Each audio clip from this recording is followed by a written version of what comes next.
which is great because then you went out and did that. This has been your story ever since, right? Is the answering to that question of, I mean, really you're still trying to help someone be as successful as possible in building wealth.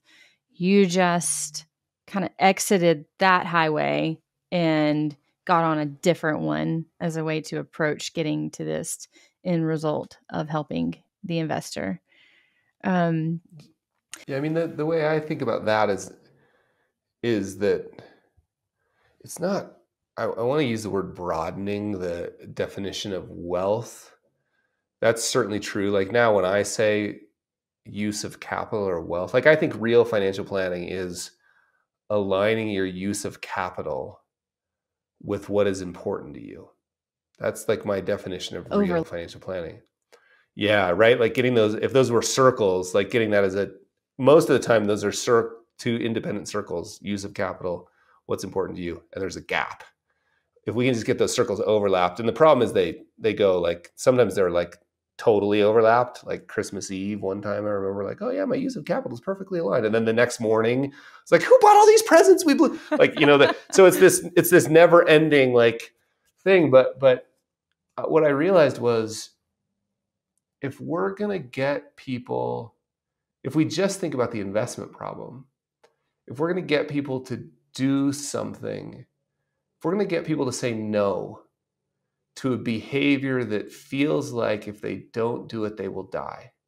Because that's like, we have research now that we understand, like it feels like when the market's scary, if I don't act, I am being irresponsible to myself and my family. And somebody will die. And we've got herd behavior there. Like you leave the herd, you're going to get killed. There's all these things that it's like, and we're asking people to say no to that behavior, like that instinct that's actually kept us alive as a species.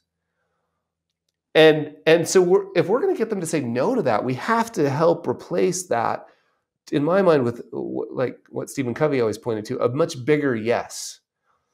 And the much bigger yes can't just be like goal-based financial planning, which is awesome because it's like saying oxygen-based breathing. Like, of course, you've got to do goal-based financial planning.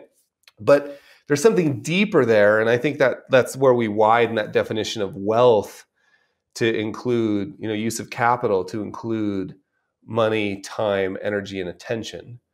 And if we can start to get a sense of when we're aligning our use of money, time, energy, and attention with what's important to us. And then we got, sorry, just to go off on this, but we got that other problem is what's even important to us. Right.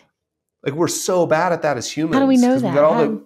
We got well, we guess and we experiment, and we guess and we experiment, and we guess and and I think the first thing to acknowledge is that we don't know. And that it's science, right? Like mimetic desire, the problems around, we are just mimicking creatures. From the moment we're born, we don't know what we want. We look to the people around us to see like, oh, that person wants food. Oh, I should probably want that too. And then you layer on that, looking to other people, you layer Instagram on top of it. And now you got a real problem that you actually don't really know what you want. So if we can acknowledge that first and then start trying little experiments around, well, I think I would like to be a ski instructor. Oh, interesting. I went and did it. It wasn't quite, oh, okay, I think. And we've got to start realizing that's like called life. It's not, that's never to be solved. It's not like when I know what I want, I will be happy. So anyway, that's how I think about that, like Netscape to the work now. Is like, it's all trying to solve the same problem. It turns out it's not a money problem, it's a human problem. And we're just trying to figure out how can we interact with money in a way that makes us happy.